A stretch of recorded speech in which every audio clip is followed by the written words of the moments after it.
Há duas coisas que eu queria falar também, que são bastante importantes nesse tema. A primeira, que aí a gente começou, né, eu acabei fazendo uma digressão, acabei não terminando, é a questão da ação penal pública e ação penal privada. Quando a gente fala de ação penal pública e ação penal privada, eu disse que não diz respeito à gravidade do crime, certo? Então, não é porque a ação penal é pública que a infração é mais grave, haja vista contravenções serem todas processadas mediante iniciativa pública, e há crimes de iniciativa privada, né, exclusiva da vítima, ou condicionada à sua representação, que tem uma gravidade maior. Mas o que eu quero que vocês se recordem, vocês vão ter isso na aula de processo penal, é que nos casos de ação penal privada, não a privada, digamos, subsidiária da pública, mas a ação penal privada mesmo, você tem algumas causas de extinção de punibilidade que dizem respeito à perempção, que dizem respeito ao perdão do ofendido, que dizem respeito à renúncia ao direito de queixa, né, que dizem respeito à decadência, né, que são específicas da ação penal privada. E esses institutos dizem respeito diretamente com o poder punitivo do Estado e, portanto, com a sua redução e mitigação, porque são causas extintivas da punibilidade. Então, a vítima que... e aí são as causas de perempção que estão previstas no Código, mas a vítima que perdoa, que renuncia, que de alguma forma não exerce ação penal no prazo de 6 meses, decadência, todas essas ausências ou essas opções da vítima implicam na extinção da punibilidade do agente. Portanto, se você tinha antigamente o crime de estupro processado por ação penal privada e posteriormente, com a alteração de 2009, essa legitimidade passou a ser do Ministério Público condicionada à representação da vítima, pelo menos como regra, desde que não haja vulneráveis, havendo vulnerabilidade, você tem ação penal pública incondicionada, e se essa vulnerabilidade for provisória, por exemplo, for um estupro de vulnerável, por exemplo, no momento em que a vítima se encontra alcoolizada ou vítima do Boa Noite Cinderela, em que naquele momento ela não tinha capacidade de oferecer resistência, mas momentâneo. Assim que ela recobra a consciência, a ação é um estupro de vulnerável, tipificado como estupro de vulnerável, com aquela pena maior, né, do estupro de vulnerável, mas o processamento é ação penal pública condicionada, ou seja, restaura a autonomia da vítima na hora de decidir. Então, não deixa de ser um estupro de vulnerável porque ele é praticado numa condição de vulnerabilidade, ou seja, no momento em que a vítima não tinha a menor condição de oferecer alguma resistência, desmaiada, com Boa Noite Cinderela, o que quer que seja. Mas, uma vez recobrando a consciência, ela tem autonomia para decidir, essa autonomia se dá na sua representação, portanto, essa penal pública condicionada, né? É diferente do estupro de vulnerável quando praticado em pessoas que têm aquele estado de permanência de vulnerabilidade, os menores de 14 anos, por exemplo, ou pessoas com algum sofrimento mental.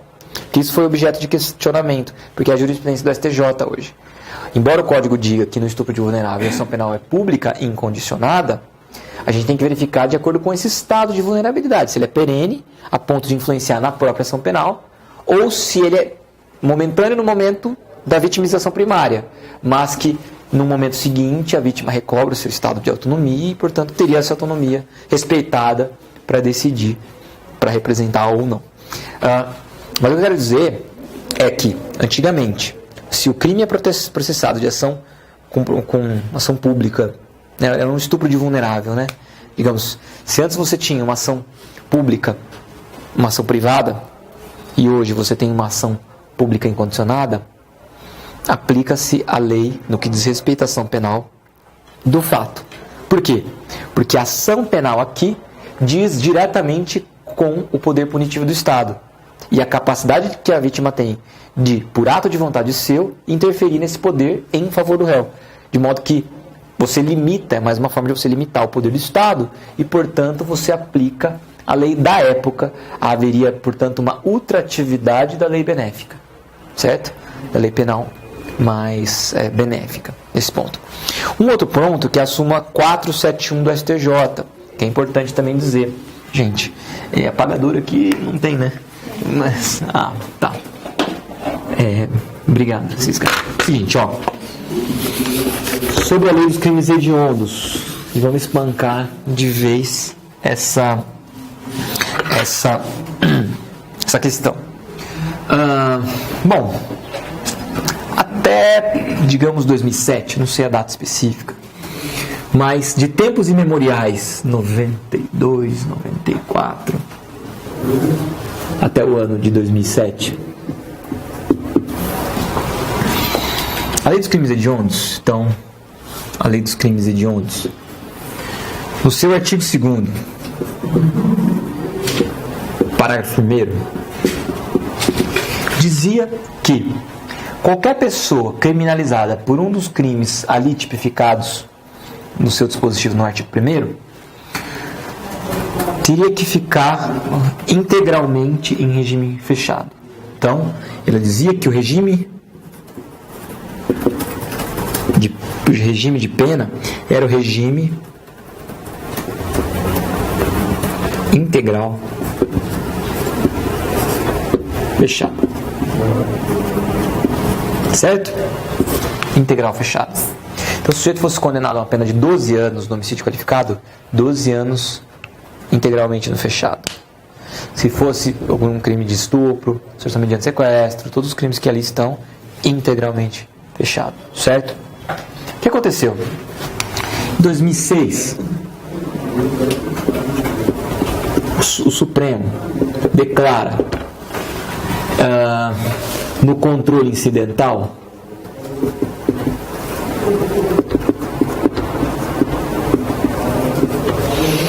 essa previsão de regime integral fechado como inconstitucional. Mas era uma decisão que não tinha efeito vinculante, porque ela se dava no âmbito do controle difuso, incidental, como um pressuposto para decidir um caso concreto. Então, incidental, controle difuso, não havia declaração vinculante. O que aconteceu? Em 2007, a lei foi alterada, dizendo o seguinte: olha, o regime não tem que ser integral fechado, ele tem que ser inicial fechado, certo? Então, em 2007, essa mesma previsão do artigo 2º, parágrafo 1º, da lei dos crimes hediondos, diz que o regime teria que ser inicial fechado. Certo? Inicial não é integral. Inicial é o começo, necessariamente tem que ser fechado. Certo? E como é que se daria essa progressão? Nos termos em que ela se dá hoje, né? Porque a redação é a redação que permanece até hoje. Bom, se o sujeito for primário, ele progride em 2/5.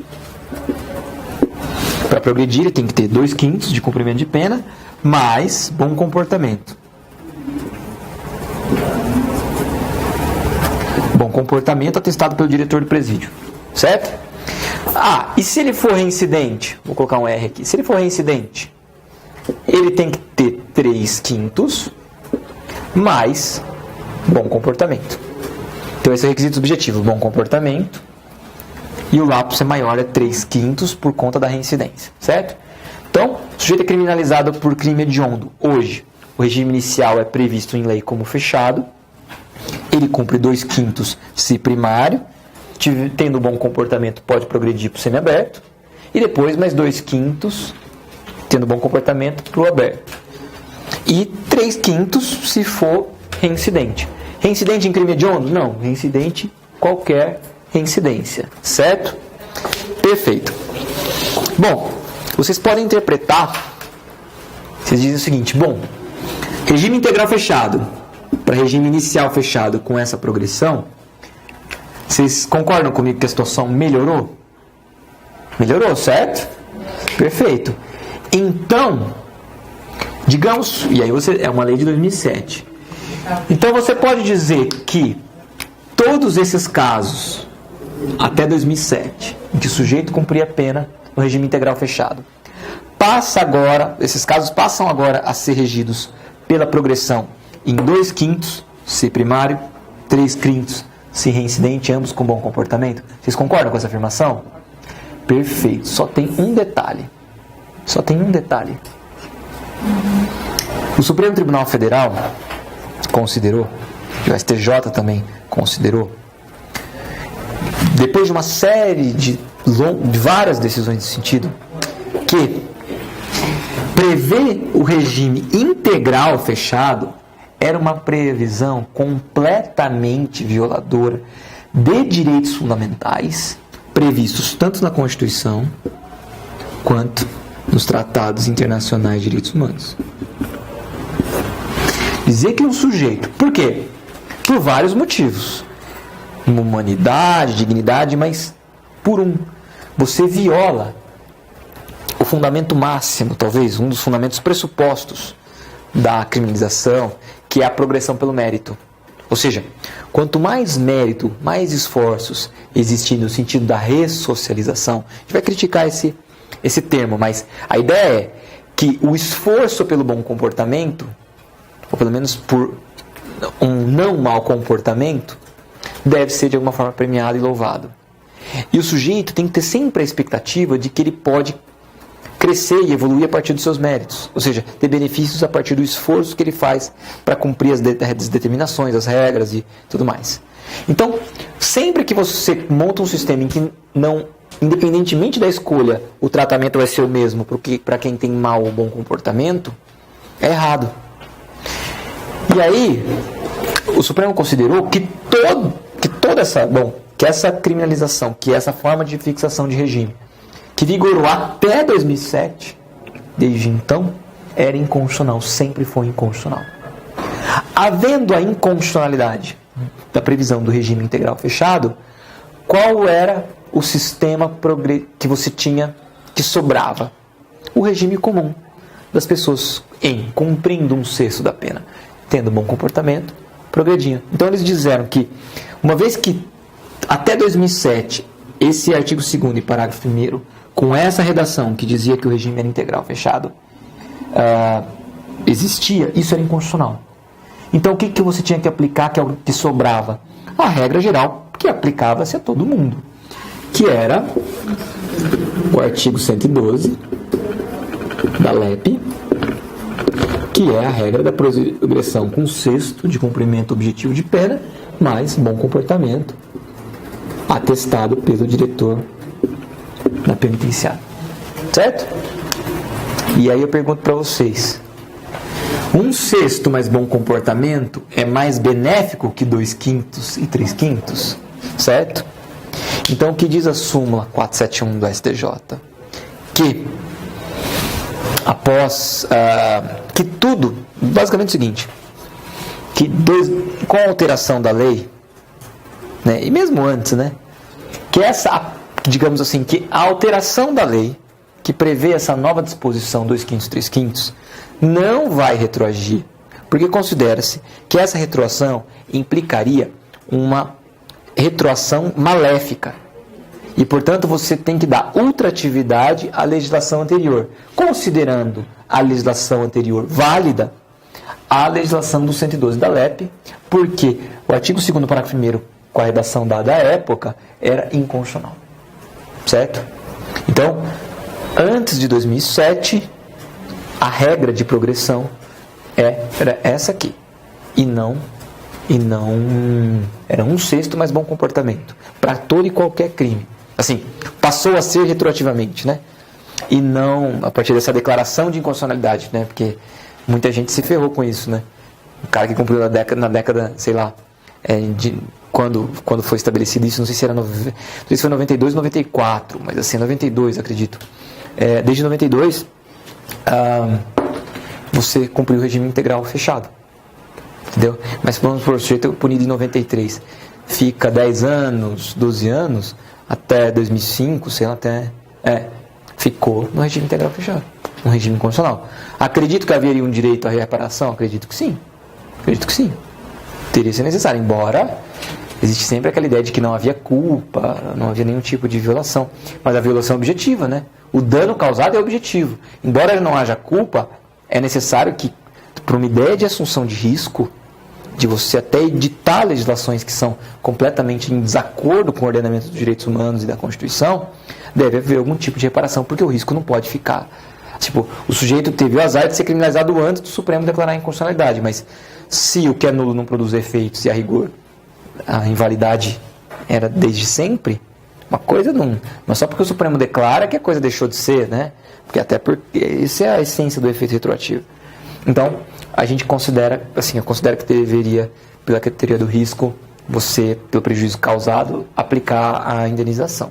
Mas entenderam isso? Súmula 471. Isso não está no material, isso precisa ser acrescentado, tá? Bom, perfeito. Seguindo aqui. Pessoal, a gente vai falar um pouquinho de abolício crimes, certo? Abolício crimes significa a retirada do caráter criminoso de um determinado fato, certo? Então, portanto, e isso é colocado na lei penal, né? Porque isso é colocado na lei penal como causa distintiva de punibilidade no artigo 107, inciso 3.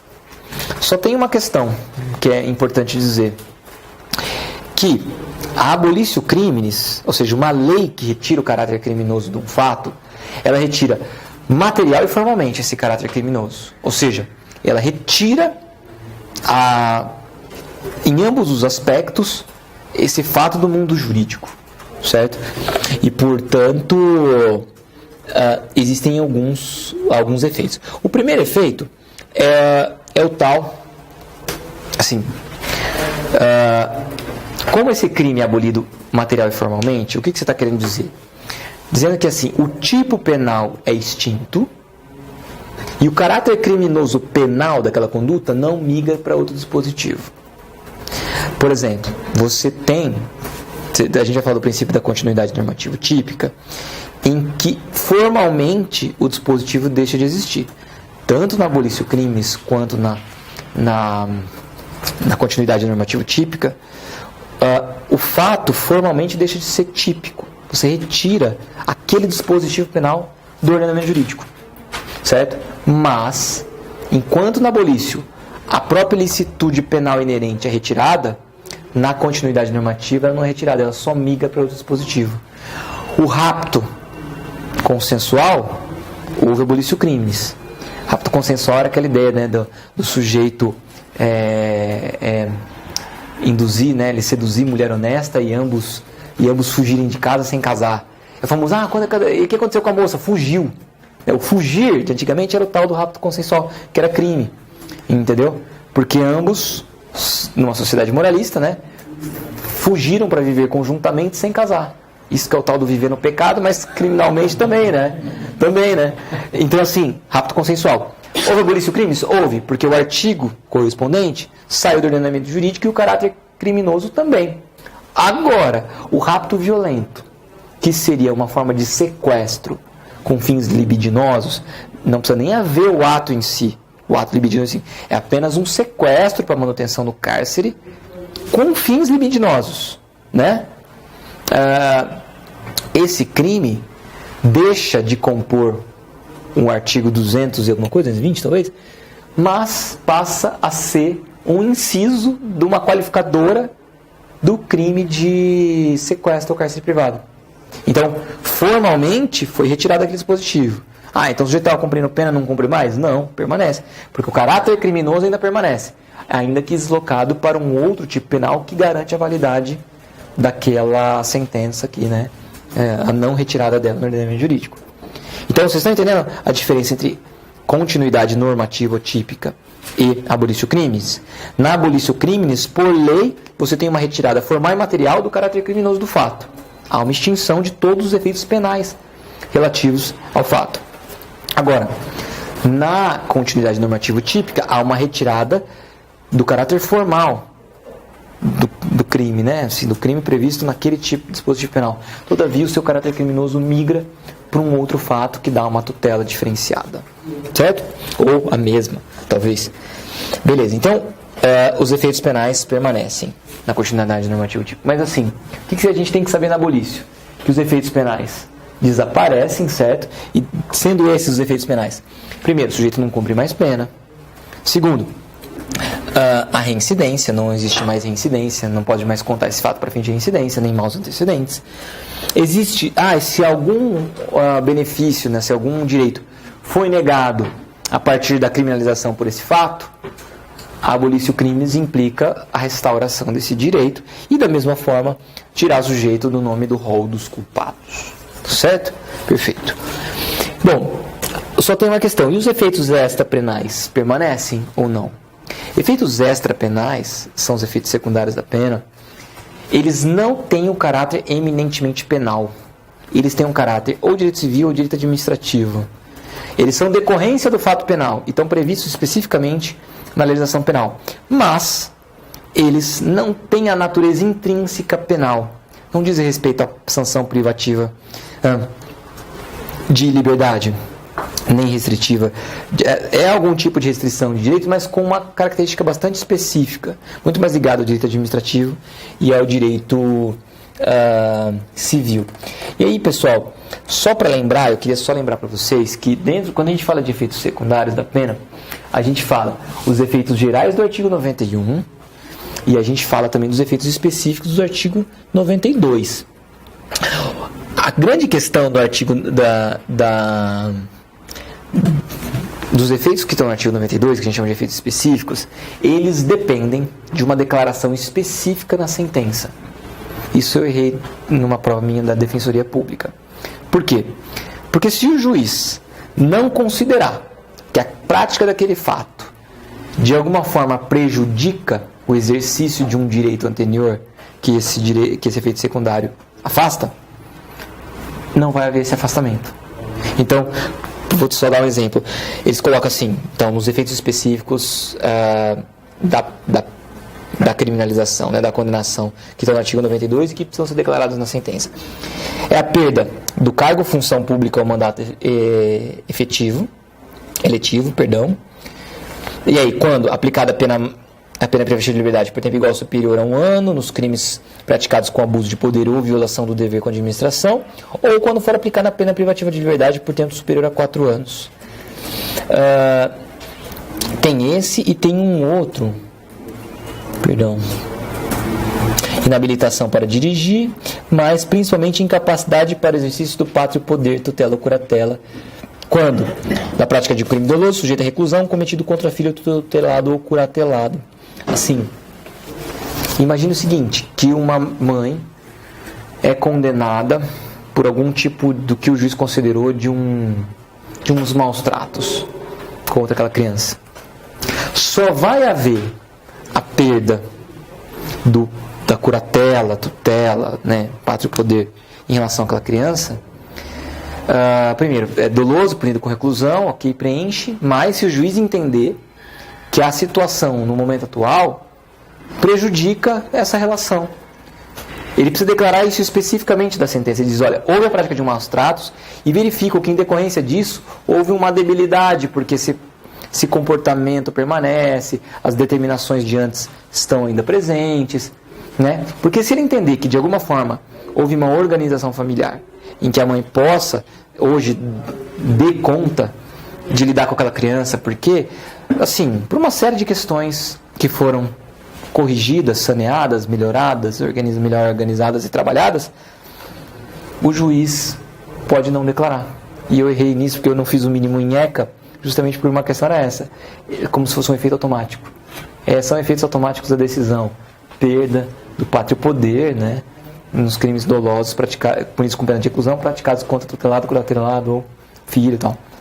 E não era, Só se o juiz declarar especialmente. Então, só chamar a atenção para esses efeitos específicos que demandam declaração específica na sentença, certo? Os demais, os anteriores, por exemplo, perda do produto do crime em favor da União, dos instrumentos, tornar certa a obrigação de reparar o dano, que são de natureza extremamente civil e administrativa, isso são efeitos automáticos, certo? Então, importante que está aí na nota de rodapé, é só dar uma olhadinha e beleza. A gente tem um exemplo, pessoal, agora a gente vai para aquela questão das leis que melhoram a situação do acusado. O que é importante falar das leis que melhoram, e até coloquei no caderno, eu coloquei o crime de casa de prostituição, que ele exige um estabelecimento não onde haja encontros libidinosos, mas exploração sexual. Caso de prostituição, assim, os motéis estavam sendo criminalizados, né? De uma forma muito intensa, onde há encontros libidinosos. Não é isso, né? Não, mas você vai lendo a história disso aí, é muito engraçado, porque vai migrando para fora da cidade, né? Até, não só por uma questão da legislação urbanística, mas por qualquer lugar em que havia encontros libidinosos, haveria essa criminalização. Por quê? Partia-se de uma ideia moralista, de uma ideia de pudor público, de uma ideia, né, de tal. Todavia, qual foi a alteração? A alteração é que hoje os crimes são contra a dignidade sexual. O que é a dignidade sexual? É você não ser obrigado a fazer nada contra a sua vontade. Dignidade diz respeito à autonomia da vontade, à autodeterminação. O que faz com que, assim, é o direito ao corpo, à própria sexualidade, a forma de exercê-la. Se isso não está sendo violado, não há por que se tutelar moralidade pública, certo? Porque isso é um Estado moralista que avança sobre uma ótica que não deve avançar. Eu tenho exemplos que eu usei em peça e eu vou mostrar para vocês nas outras aulas. A única questão é, então, o que você tutela aqui? Ambientes em que haja exploração. E aí, a definir o que seria exploração, né? Seria, assim, a mera prática de um ambiente em que uma pessoa é criminalizada por estar tendo o corpo explorado, porque, assim, existe alguém que lucra com aquilo, ou se é um ambiente, digamos, análogo a trabalho escravo, em que a pessoa faz dívidas, a pessoa não consegue sair, a pessoa está num contexto de ser menor de idade, e aí ter os problemas decorrentes disso. O que seria essa exploração? É a grande indagação que se faz. Mas vocês veem que houve uma melhora desse estado, de modo que quem foi criminalizado por ter um motel, hoje poderia ser beneficiado por essa alteração da expressão usada como elemento objetivo do tipo. O que eu queria falar para vocês é em que medida essa legislação precisa ser aplicada. Pessoal, a ideia é que... Imagina que houve trânsito em julgado dessa sentença que criminalizou e veio uma lei nova que de alguma forma melhorou a situação do agente. A gente primeiro... Bom, vamos dizer o seguinte. Antes do trânsito em julgado, antes de transitar em julgado, quem tem que aplicar essa lei é o juiz que está cuidando do caso no momento. Então, se está correndo em primeiro grau e a lei é alterada para melhorar, o juiz de primeiro grau aplica. Está correndo em segundo grau, em grau de recurso, o tribunal aplica. Perfeito. Agora, se há o trânsito em julgado dessa decisão, certo? Transitou para o réu, estamos em fase de execução penal. Aí nós temos uma dicotomia. Primeiro, a gente precisa saber qual é a natureza dessa alteração. Primeiro, essa alteração para melhor depende de meros cálculos matemáticos? Se sim, juiz de execução criminal. O que isso significa? Por exemplo, a pena mínima, esse sujeito recebeu a pena mínima, e a pena mínima do determinado crime era 1 ano. Criminalizado com 1 ano. Posteriormente vem uma alteração legal, e é uma redução para 6 meses. O que acontece? O próprio juiz de execução penal depende de meros cálculos matemáticos. Bom, ambos teve pena mínima, certo? Pena mínima, 1 ano, agora 6 meses. Reduzo para 6 meses, aplico e progrido e faço tudo de acordo com esse novo lapso. Porque depende de meros cálculos matemáticos, certo? E não há uma necessidade de aprofundamento probatório. É simples questão de aplicar a lei que está aí. Agora, se a análise dessa lei nova que melhora a situação da gente depender de um juízo de valor acerca de fatos e provas, que são as condições para a aplicação daquela causa de diminuição, ou daquele benefício, daquele privilégio, mas aí você precisaria ajuizar uma revisão criminal para que fosse, nessa revisão criminal, analisadas novamente as provas do processo, porque o juiz de execução, ele só tem os principais documentos do processo, muitas vezes nem tem a prova, ele tem petição, tem a denúncia, petição inicial, tem a sentença, tem algumas coisas ali, algumas certidões, mas não tem o depoimento das testemunhas, não tem o que as pessoas disseram. Então você precisaria ajuizar uma revisão criminal, no caso da defensoria, o pedido de revisão criminal vai acompanhado dos autos integrais. E nesses casos, você consegue analisar a prova. Então, nos casos em que a análise da causa de diminuição demanda uma análise de provas, você tem que fazer esse juízo de valor e, portanto, depende da revisão criminal. A aplicação da lei nova ali não é mera questão matemática, não é mera questão que eu posso verificar de plano. Então eu não consigo aplicar o artigo 66 da LEP, que diz que o juiz da execução pode aplicar qualquer lei que melhore a situação do agente. Você tem que ali ajuizar uma revisão criminal perante o tribunal competente, para que ele, avaliando os fatos, faça o juízo de valor acerca da aplicação dos requisitos para aquela melhora. Certo? Tá. Bom, a questão de você aplicar a lei nova, né? Nelson Hungria e o... se durante o período da vacatio legis você pode aplicar a lei que de alguma forma melhora a situação do agente. Pessoal, você tem as duas correntes. A que prevalece é a que você precisa guardar o lapso. O que elas disputam? Disputam o seguinte: uma visão do seguinte: olha, se você vai melhorar a situação do agente, não tem por que você não melhorar desde já. Você vai esperar mais 6 meses ele cumprindo pena para depois reduzir a pena dele, às vezes para um patamar que é menos do que ele já está cumprindo. Aplique logo e diga que o sujeito já cumpriu. Imagina que, digamos, o sujeito foi condenado a pena de 1 ano, já cumpriu 8, e vem uma lei nova dizendo que a pena máxima é 6, ou que a pena mínima que ele recebeu deveria ser metade, 6 meses. De modo que se ele já já cumpriu 8, não tem por que você esperar mais tempo para aplicar uma lei mais vantajosa. É muito coerente essa visão. Só tem uma questão, que aí talvez seja essa a razão pela qual prevalece a outra corrente. Não sei se é uma razão muito... Porque assim, se a gente só teve um caso, talvez um caso expressivo sobre isso, que é o Código Hungria, se eu não me engano. Porque você teve o Código de 40, certo? E aí depois você teve em 69 o Código Nelson Hungria. E aí o que acontece?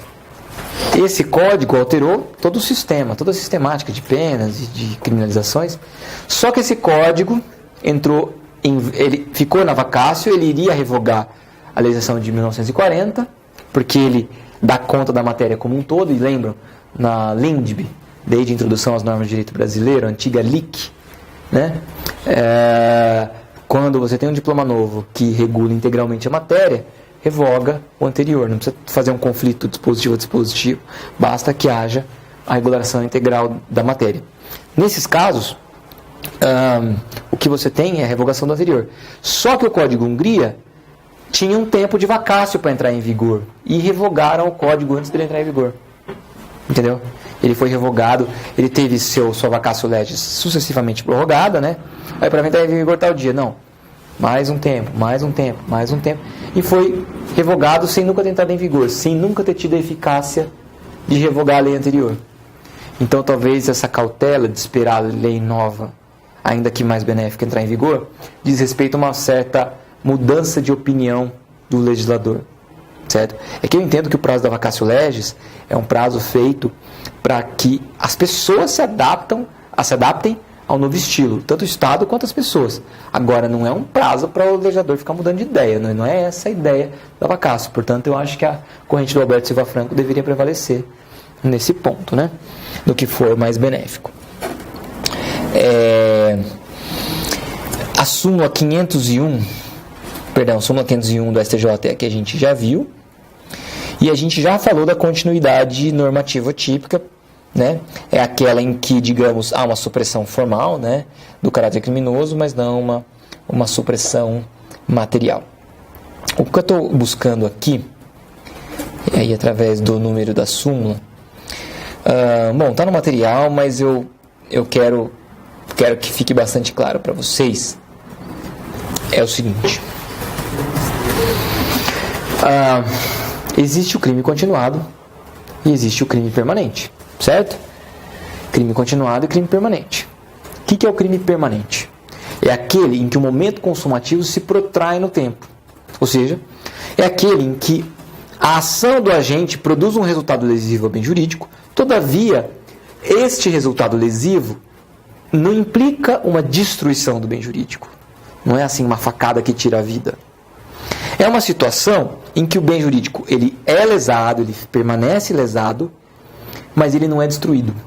E aí a ideia é que enquanto a gente permanece na conduta que cria aquela condição, o bem jurídico é permanentemente lesado sem ser destruído, enquanto permanecer aquela conduta. Pense na questão do sequestro, em que o indivíduo sequestra uma pessoa, a mantém em cárcere privado, a liberdade daquela pessoa é permanentemente cerceada, enquanto dura aquela ação do agente de manutenção da vítima em cárcere privado, mas ele não é lesado. Assim, não é destruído, a vítima não morre, né? Nesse ínterim da permanência do crime, existem crimes instantâneos de efeitos permanentes, muitas vezes, né? Você produz um estelionato em que esse estelionato produz mensalmente uma lesão aos cofres do INSS, né? Aquele estelionato que você induz dizendo que você tem direito a uma aposentadoria quando não tem, uma fraude na carteira, uma série de coisas assim. É um crime federal, é o estelionato contra o INSS. Ele tem uma causa de aumento por ser contra o INSS. E em crime instantâneo de efeito permanente, que houve um ato inicial de indução e erro e permanentemente ocorrem lesões periódicas, que é aquele quantia que a pessoa ilicitamente aufere. Nesses casos em que há uma permanência da lesão, os crimes permanentes, embora o crime tenha se iniciado na égide da lei mais favorável, se houver uma alteração legal no âmbito, no bojo desta permanência, há apenação pela lei mais grave, certo? Isso é o que diz a primeira parte da súmula, cujo texto aqui está no material. Também estou rindo a decorar as súmulas, mas esse é um ponto. O segundo ponto é no crime continuado. O crime continuado é aquele composto por diversas ações. Então o sujeito, ao invés de subtrair tudo de uma vez, e nem vou dizer nesse caso, né, o sujeito pratica uma série de subtrações nas mesmas circunstâncias de tempo, local, modo de execução, entre outras, certo? Local até o limite de uma cidade, muitos dizem, tempo até o limite de um mês, muitos dizem, a mesma condições de modus operandi, e pequenos furtos, numa determinada forma, aplica-se a pena apenas de um deles, do mais grave, se for qualificado, se for simples, o mais grave, com um aumento decorrente do número de infrações posteriores. Aquele sujeito, no caso dos furtos que a gente pega nas varas criminais, sujeito que chega no ponto de ônibus, assalta um, assalta o outro, subtrai de um, subtrai do outro, sabe? Duas ações com modus operandi bastante parecido, mesmo circunstância de fato, local, tudo mais, tal. Beleza, contra vítimas diferentes. Crime continuado. Se nessa continuidade, que pode se estender, né, até esse lapso de um mês, vira uma lei mais grave, aplica-se a lei mais grave, segundo o entendimento que prevalece na súmula, certo? Então, tanto no crime permanente quanto no crime continuado, a superveniência de uma lei mais grave importa na criminalização pela lei mais grave, certo? Por quê? Porque entende-se que as condutas são praticadas sobre essa égide, né? Então, como você toma toda a conduta de um modo global, uma vez que você incide na égide mais grave, acontece isso. Perfeito. Portanto, daí é importante nas outras aulas a gente distinguir crime permanente, crime instantâneo de efeitos permanentes. Então eu vou passar para vocês uma classificaçãozinha, né, para que alguns crimes, pelo menos alguns, fiquem.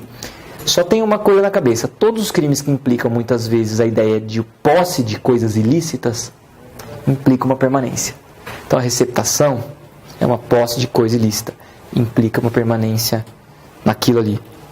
Moeda falsa, portar moeda falsa, mesma coisa. Portar arma de fogo de forma irregular, crimes permanentes, entendeu? Então, são formas de você poder ser criminalizado por uma lei superveniente mais gravosa, certo? A depender da prova, obviamente. Ok. Pessoal, agora vamos tratar, já indo aí para o fim, tem bastante conteúdo nessa aula, mas assim, tem bastante conteúdo escrito. É interessante que vocês tenham acesso. Estou focando nos pontos principais, que é que eu quero que fique bastante fixado para vocês. A gente vai tratar da lei temporária e da lei excepcional. E aí a gente está tratando do artigo 3º do Código Penal, que diz que A lei excepcional ou temporária, embora decorrido o período de sua duração ou cessadas as circunstâncias que a determinaram, aplica-se ao fato praticado durante a sua vigência. Pessoal, até eles falam, né, que a lei tem a temporária em sentido amplo, que abrange a lei temporária em sentido estrito e a lei excepcional, mas ambas, digamos assim, são leis temporárias. Então, quando eu vou falar agora de lei temporária, é aquela que fixa um determinado prazo para sua vigência, e excepcional, aquela que prevê a causa da sua cessação. Então, o que eu estou falando? Quando eu estou falando de lei temporária excepcional, eu estou falando de duas leis que tomam como intrínsecas a si uma situação de excepcionalidade. Uma situação diferente do que ela considera o normal. E essa situação diferenciada, é o que justifica um tratamento diferenciado. Todavia, enquanto aquela específica excepcionalidade descrita na própria lei perdurar, ou a partir de um certo período em que a lei presume que essa situação de excepcionalidade vai existir. Então, na lei temporária, você pode pensar o seguinte: não é todo dia que o Brasil tem Copa, né?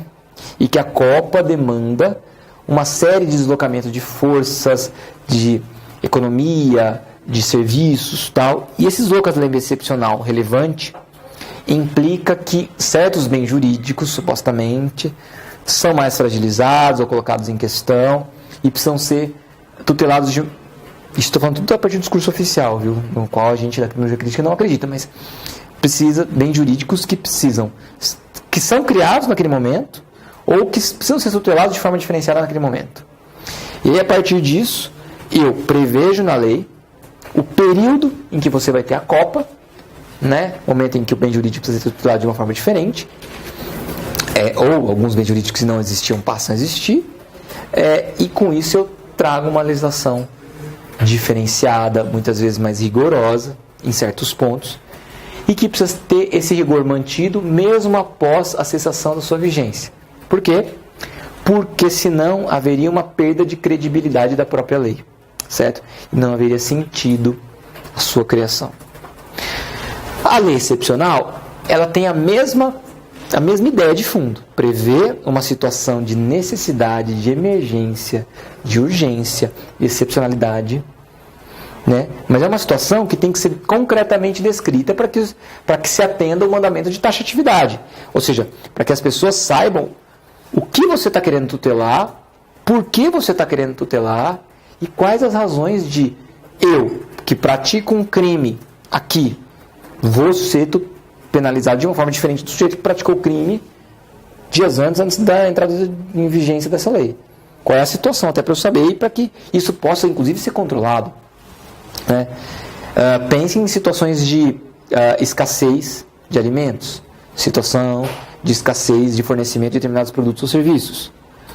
A não oferta ou o aumento arbitrário de preços, nesses casos, pode ser colocado como uma lei excepcional, em que, nessa situação, você vai punir a mais do que prevê a lei de economia popular. Porque a lei de economia popular prevê umas medidas dessas aí para regular a economia. Mas em casos de extrema escassez, previstas, descritas pormenorizadamente na própria lei, as penas vão ter causas de aumento ou qualificadoras, imagine, e novas hipóteses serão criadas. E aí, mesmo após a cessação da lei, as pessoas que praticarem o crime sobre essa égide permanecerão criminalizadas e responsabilizadas naqueles termos. Você tem algum limite para objetivo do tipo? Não. O problema é justamente o problema isso. Porque é o seguinte, o que o Zaffarani fala? Bom, perfeito. Você só não tem previsão constitucional, né? Da lei excepcional e da lei temporária. Por quê? Porque você diz que qualquer situação superveniente que melhore a situação do réu, ainda que a situação decorra da cessação de vigência da lei anterior mais grave, tem que favorecer o réu. Está lá no artigo 5º, está lá nas duas convenções, está lá no COR. Qualquer situação de melhora em termos legislativos da condição do status libertatis do acusado deve ensejar a retroação benéfica. Isso não tem exceção, a Constituição não faz exceção, né? Os tratados não fazem essa exceção. Aí a questão é o pulo do gato, né? É um pulo do gato argumentativo. Luiz Fábio Gomes fala, ou alguns outros falam assim, peraí, quando você fala em lei, pensa-se em lei com descrições normais. Agora, eu estou falando de uma lei que prevê intrinsecamente, no seu suporte fático, a própria situação de excepcionalidade. Então é uma lei que, digamos, ela se reconhece como excepcional. Ela prevê que ela não é, assim, uma situação de normalidade das coisas. Ela prevê uma situação de urgência, emergência, que condiciona aquele tratamento diferenciado. O tratamento diferenciado decorre da própria condição excepcional prevista na própria lei. E não é isto que almejou o legislador constitucional a tutelar quando disse da retroação benéfica. Ele fala que a retroação benéfica tem que ser aplicada, ou pelo menos o objetivo, né, a interpretação teleológica é que o objetivo do legislador constitucional era de prever a retroação benéfica para situações de normalidade, não de excepcionalidade definidas na própria legislação. Seria a legislação se auto-retirando desse caráter aí, dessa previsão constitucional, porque a previsão constitucional não pensou nisso. Então, assim, fica essa discussão, mas o fato é que hoje, majoritariamente, se entende como aplicáveis essa legislação. Obviamente que você pode atacar esse tipo de criminalização de diversos pontos de vista, dizendo, olha, a rigor, esse indivíduo não estava no contexto excepcional previsto na norma, essa norma se estendeu em demasia para um momento em que não havia essa excepcionalidade do ponto de vista fático, há uma previsão de aplicação de uma lei mais dura por um período que ela entende como foi um período de escassez do Rio de Janeiro, mas na verdade não houve, sabe assim, pensa assim, né? Porque também na verdade naquele contexto você tinha uma situação de normalidade, sabe? Você poderia pensar em argumentos que evitassem afastar a aplicação concreta da lei, ou em que a criminalização além do suporte fático, ou seja, o suporte fático que a situação excepcional que a lei descreve, não estava naquele momento ocorrendo na prática. Então você diz que há uma declaração de inconstitucionalidade parcial sem redução de texto. Tem os mecanismos que vocês vão estudar posteriormente no direito constitucional. É basicamente isso, certo? Eu só queria dizer para vocês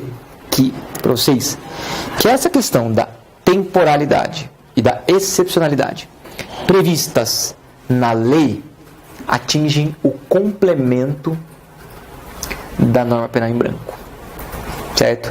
Eu acho que quando isso cai, essa questão quando cai mais ou menos nesse sentido. Lembrando só uma coisa, que as características dessas duas leis, elas são autorrevogáveis, ou seja, elas prevêem, elas já predefinem os termos da cessação da sua vigência, ou seja, quando vai haver o término da vigência, que na temporária é uma data, na excepcional é um evento, certo? Futuro, que eles sabem que um dia vai acontecer, só não sabem quando. E a ultratividade, ou seja, o caráter mais rigoroso permanece, a ultratividade maléfica aqui, né? É o único caso da ultratividade maléfica. Mas o que eu queria mostrar para vocês?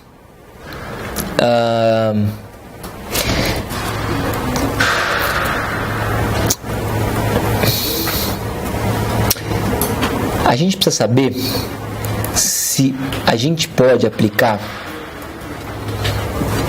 essa temporalidade. E aí vocês estão conseguindo ler aí, né? Passa mais um. Isso aqui, ó. Não põe 33, põe. É o B1. Então, 1, 2, 3, 7. B1, exemplo aqui, ó. Artigo 2º, inciso 6º da lei de crimes e contravenções contra a economia popular. Isso. Eu vou ler no meu, vocês leem ali, né? Para a câmera pegar aqui no meu. É o seguinte, ó. Gente, olha aí.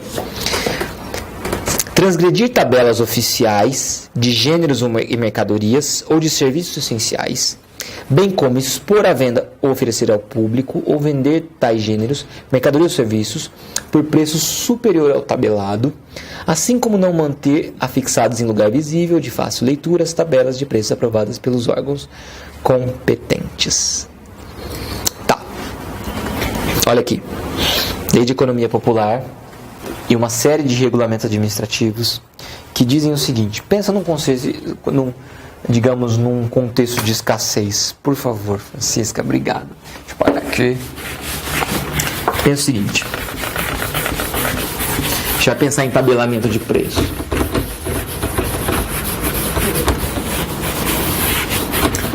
Eu precisava lembrar da tabelazinha de economia, né? Tem um equilíbrio ótimo em economia. Maior o preço, quantidade. Quanto maior o preço, mais eu quero. Beleza. Lembrei. Em economia, existe um gráfico, uma tabela, que a gente chama de curva de oferta e curva de demanda, que diz respeito a preço em comparação com quantidade disponível no mercado, certo? Eu vou colocar aqui, então, esse eixo, isso aqui é o preço dos produtos, e o eixo do preço, certo? Você tem aqui, ó, custa aqui R$100, 100 dinheiros, né? Aqui 200 dinheiros, aqui 300 dinheiros. Aqui é o aumento do preço, certo? E aqui é o aumento digamos, da quantidade, né, de produtos ofertados no mercado. Acho que o negócio é assim. Tá. Mas o fato é o seguinte. Pensa o seguinte, eu vou pensar na curva da oferta. Que é essa aqui? Eu vou chamar assim de curva, ou pelo menos linha da oferta. O que é isso? Se o preço do quilo da batata é R$100, os fornecedores, quem oferta, está disposto a colocar 100 quilos no mercado, certo?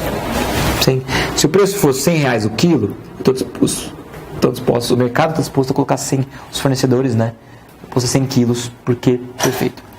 Se você aumentar para 200, eles estão dispostos a colocar 200 quilos. Qual que era a ideia? A ideia é assim, quanto mais você aumenta o preço, do ponto de vista de quem oferta, mais querem ofertar no mercado até o limite da capacidade que ele tem de ofertar, né? Ele até queria pôr mais, mas é que ele não consegue pôr mais pelo seu limite produtivo, certo? Perfeito. Agora, você tem a curva da demanda, certo? Em termos de mercado, que é assim. O que ela diz? Aqui é ponto de vista da demanda. Diz o seguinte, que quanto mais, se o preço for 100 reais o quilo, o mercado está disposto a absorver um pouco mais de 300 quilos. Quer dizer, se o preço for 100, do ponto de vista de quem oferta só é interessante oferecer 100 quilos, certo? Mas do ponto de vista de quem compra, estou disposto a comprar até 300. Nessa situação, nós vamos ter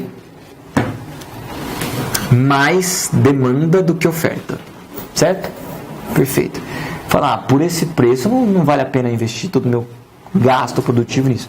Se eu aumentar para 200, tá? Ou seja, se eu vou pagar tudo que é colocado no mercado 200, do ponto de vista de quem oferta, se for 200 quilos, a gente está disposto a colocar 200, a gente está disposto a aumentar a nossa oferta em mercado.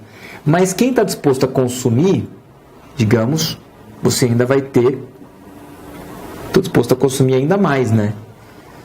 Então, o mercado, se você aumentar o preço, perdão. Quem consome, tá, antes, se você pagar mais barato, o mercado absorve 300. Se o preço aumentar, o mercado absorve menos que 300 aqui. Mas, se você aumentar o preço, os produtores vão querer colocar mais. O que eles chamam de equilíbrio de mercado é aqui, ó. A hora que chega num equilíbrio desse aqui, ó. Em que, por um determinado preço, você vai ter o mesmo número de pessoas querendo ofertar aquela quantidade e o mercado querendo absorver toda aquela quantidade ofertada. Você tem um equilíbrio ótimo de mercado. Tem um nome disso aqui, que eu esqueci, mas é um equilíbrio de alguma coisa. O que diz esse equilíbrio? Com um preço a tanto, você não vai ter nem escassez de produto no mercado, nem sobra, né? E vai ser interessante para todo mundo, porque vai coincidir exatamente o preço em que aquele mercado, de forma global, está disposto a absorver, e os produtores estão acostumados a isso. Só estou querendo dar um exemplo maior, assim, que se você chegar a R$300, né? Os R$300, sei lá, o quilo, os caras vão estar dispostos a colocar toda a capacidade máxima, 300. Mas as pessoas por 300 só absorvem 100 quilos, né? Então você vai ter um excedente aqui de produto no mercado. Isso não é interessante porque o mercado não vai absorver, vai ter perdas, vai ter demissões, tem um monte de coisa. Então o ideal é que você fique aqui, certo? Perfeito. Nesses contextos aqui, ó, de um equilíbrio antes para cá, quando o mercado está disposto a pagar 100, certo? É só interessante para os fornecedores fornecerem 100 quilos e não 300 que a demanda quer. Por quê? Porque fala assim, eu vou pegar 100 quilos e você quer saber? Eu vou vender esses 100 quilos para aquelas pessoas que estão dispostas a pagar, sabe, o preço que eu tô, assim, o preço maior que eu vou colocar, assim, a ideia é assim, eu não tenho, por essa mixaria, em termos de mercado, né, se é isso que o mercado, digamos, pelas suas limitações, né, se eu só tenho essa escassez de produto no mercado, eu não vou trabalhar com ele, tipo, eu não vou trabalhar com o preço que eu teria se tivesse em equilíbrio, eu vou vender para as pessoas, os mais ricos da cadeia, que estão dispostos a pagar mais caro, certo? Então eu vou vender o quilo do filé mignon a R$100. Se eu não tenho para abastecer a cidade de São Paulo, mas só 1/3, 1/5 de São Paulo, eu só vou vender para aquele 1/5 que esteja disposto a pagar mais, certo? Então você vai ter um aumento de preço muito evitado. O problema é o seguinte, quando isso ocorre, que são os contextos que você tem escassez, às vezes o governo, ao invés de tentar melhorar a economia de forma estrutural, tenta tabelar preços. E o que diz? Diz o seguinte, olha, fornecedores, negociantes, vocês não podem ultrapassar esse preço aí, vocês estão cobrando muito caro. A gente sabe que está tendo escassez, mas vocês não podem aproveitar a escassez para cobrar esse preço. Imagine, né? Sei lá, dê algum problema que a gente está sem algum tipo de fornecimento. Imagine lá em Mariana, com o desastre de Mariana. Você está sem fornecedor de gás natural. Fica difícil chegar a gás natural. As pessoas estão precisando muito.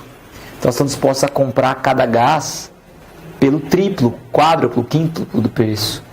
Aqueles que se valem disso, o governo pode baixar uma portaria e dizer assim, ó, nessa situação excepcional, enquanto durar essa situação, está proibido vender gás por 5 vezes o preço. Você pode vender por 2 vezes, até tal data. Certo? Passado esse período, você pode vender por 3 vezes. Passado um outro período, você pode aumentar um pouquinho mais e vender por mais, porque as coisas vão se escasseando, certo? Mas imagine que aqui nessa data você venda por 5 vezes, certo? A ideia é, os regulamentos administrativos das autoridades econômicas, que são complementos desta norma penal em branco, exatamente desse dispositivo da Lei de Economia Popular, eles vão autorizando você a vender por um preço maior. Lógico que você vai estar se explorando numa situação de dificuldade das pessoas, mas ele vai autorizando gradativamente você fazer isso. Na época de inflação era isso que existia. O tabelamento de preço permitia que você, liberando a inflação, né, cobrando o preço da inflação, cobrasse nos mercados, atualizasse os preços mensalmente, semanalmente, diariamente. Mas se eu te proibir, mas eu tabelo, eu falo, a cada dia esse aumento tem que ser gradual. Vocês não podem assim já começar nos 5 vezes do começo. Aí você fala, olha, aquelas 2 vezes você perdeu por 5. Aí 3 vezes, 4 vezes, 5 vezes, 6 vezes. Aí você fala, pô, aqui deu 6 vezes. Se aqui eu posso vender a 6 vezes o valor supostamente de mercado, e eu vendi a 5, pô, tô bem, né? Sim, cheguei numa situação, o processo penal está em curso, mas aqui já tem uma autorização para vender a 6, há uma retroação em médios, tô bem, né? Mas aqui é a aplicação dos princípios relativos à norma temporária e excepcional, só que no âmbito do complemento da norma penal em branco. Ou seja, de um ato normativo que integra o caráter normativo de uma norma penal em branco, que é aquela que estabelece os estándares da criminalização, sem individualizar, deixando que o Poder Executivo, através das suas agências técnicas, porque tem um domínio ou científico ou técnico, melhor, da área, poder definir as situações em que aquela ilicitude se completa e tem condições de ser aplicada. Entende? Então, a aplicação da lei penal, a aplicação da lei excepcional e da lei temporária pode se dar tanto no âmbito legislativo, né? Então, uma lei melhor ou uma lei mais grave retroage, você tem efeito ultrativo ou retroativo, perfeito normal no âmbito da legislação, mas isso pode... E aí você também tem a lei excepcional e temporária, e isso tem também no âmbito do complemento das normas. E complementos excepcionais e temporários. Eu comecei dando exemplo invertido, de um complemento de lei penal em branco, que é temporário excepcional, que é aquele que regulamenta o tabelamento de preços. Agora, se eu pensar na própria lei de drogas, num determinado entorpecente que sai da lista da Anvisa, eu não tenho nenhuma situação de excepcionalidade aí. E aí, então, vale a regra de a supressão de de uma determinada substância da lista da Anvisa torna, abole, né, implica na abolição crimes, na criminalização dos fatos anteriores. Lembra, eu até coloquei aqui o fato em si do cloreto de metila, né? Substância que ele permaneceu por um pouco mais de uma semana fora da lista, porque a lista foi reeditada por um equívoco, sem essa substância. Abolício crimes de todas as pessoas que foram criminalizadas a partir daquele comportamento. Porque o complemento de uma norma penal em branco retirou o caráter, né, criminoso de uma determinada categoria. Vocês entenderam, então? A aplicação da lei penal em condições normais aplica o princípio da aplicação da ultratividade ou extratividade da lei benéfica. E isso vale também para os complementos das normas penais em branco. Agora, quando a gente trabalha com lei excepcional e lei temporária, a gente está falando que a excepcionalidade e a temporalidade, né, são situações intrínsecas à própria norma e, portanto, pela essa corrente majoritária, afasta a incidência dessa aplicação da lei mais benéfica, e isso vale não só para essa sucessão de leis no tempo, mas para a sucessão dos complementos de norma penal em branco. Esse exemplo da lei de economia popular é o exemplo, assim, maior que cai em conflito, certo? E a última questão para a gente encerrar é a questão da retroatividade da jurisprudência, né? E eu queria dizer uma coisa, pessoal, o que diz a doutrina? Que a jurisprudência, por ser uma questão de interpretação, não retroage. Não há sentido nisso. Não há sentido nisso, a meu ver. E tanto não há sentido que eu ajuizei já revisões criminais a partir de um novo entendimento do Supremo acerca do regime inicial na questão do tráfico, que a gente vai falar isso nas outras aulas, e esse novo entendimento foi aplicado. Inclusive eu ajuizei assim, em P3HC, e deu certo, no STJ.